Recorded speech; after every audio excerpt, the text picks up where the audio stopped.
सर्वथा त्याज्य है मांसाहार। आहार जीवन का आधार है। हर प्राणी का अस्तित्व आहार पर निर्भर है। मानव जीवन पर भी ये तथ्य लागू होता है और आहार का निर्धारण किसी भी स्थान की देश, काल व स्थिति के आधार पर तय होता है। लेकिन इसके साथ व्यक्ति परिवार के स्वास्थ्य से लेकर उसकी आर्थिक स्थिति तथा इनके मानसिक एवं सामाजिक प्रभाव आदि को भी नजरअंदाज नहीं किया जा सकता।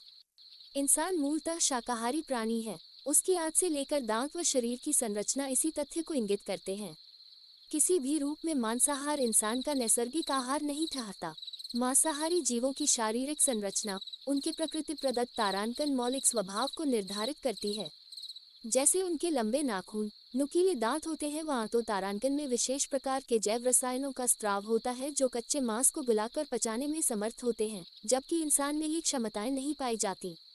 समुद्री किनारों, ध्रुवीय क्षेत्रों व अन्य स्थलों योजक चिन्ह ग्रेटर दैन में जहाँ अन्न, शाक आदि का अभाव हो तथा मछली से लेकर अन्य समुद्री जीवों की बहुलता रहती है, तो ऐसे में वहाँ की मजबूरी समझी जा सकती है कि वहाँ के लोगों को मांसाहार पर निर्भर रहना पड़ता है।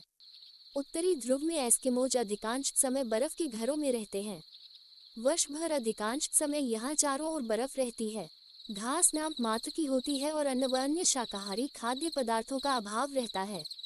Dot dot dot dot dot dot dot dot dot dot dot तारांकन तारांकन तारांकन तारांकन तारांकन तारांकन तारांकन नारी सशक्तिकरण। वर्ष 30। इसी तरह समुद्री तट पर रहने वाले मछुआरों के लिए सहज रूप से उपलब्ध आहार सागर या नदियों में पाई जाने वाली मछलियों से लेकर अन्य समुद्री जीव रहते हैं। लेकिन जहाँ अन्न, शाक व अन्य शाकाहारी फल फूल व खाद्य पदार्थों की कोई कमी न हो, वहाँ मांसाहार का चलन समझ से परे है।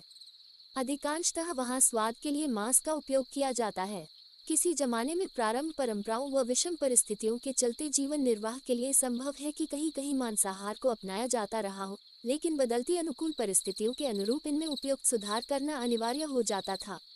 अतः कहा जा सकता है कि जहाँ मजबूरी या आवश्यकता के अतिरिक्त स्वाद या अंधविश्वास मूलक परंपरा मांसाहार के निर्धारक तत्व बन जाते हैं, वहीं से मांसाहार से जुड़ी विकृतियां प्रारंभ हो जाती हैं और इन पर पुनर्विचार करना आवश्यक हो जाता है।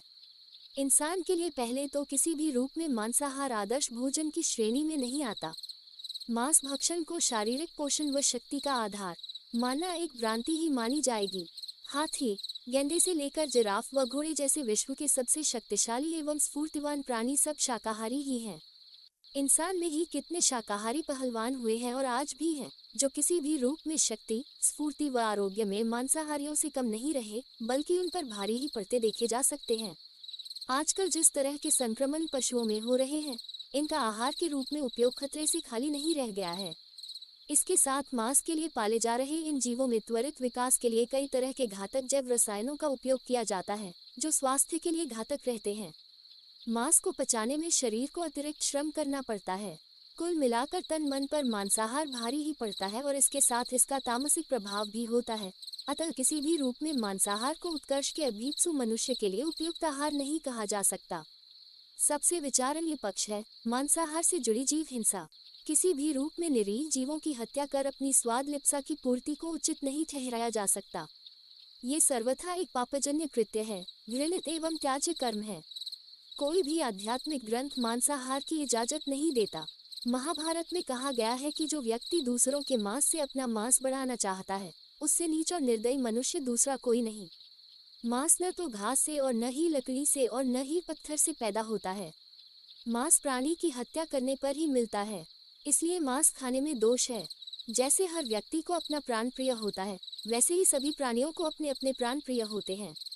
अतः जो व्यक्ति मांस का त्याग करता है, तारांकन वो सब प्राणियों में आदरणीय, जीवों का विश्वसनीय और साधुओं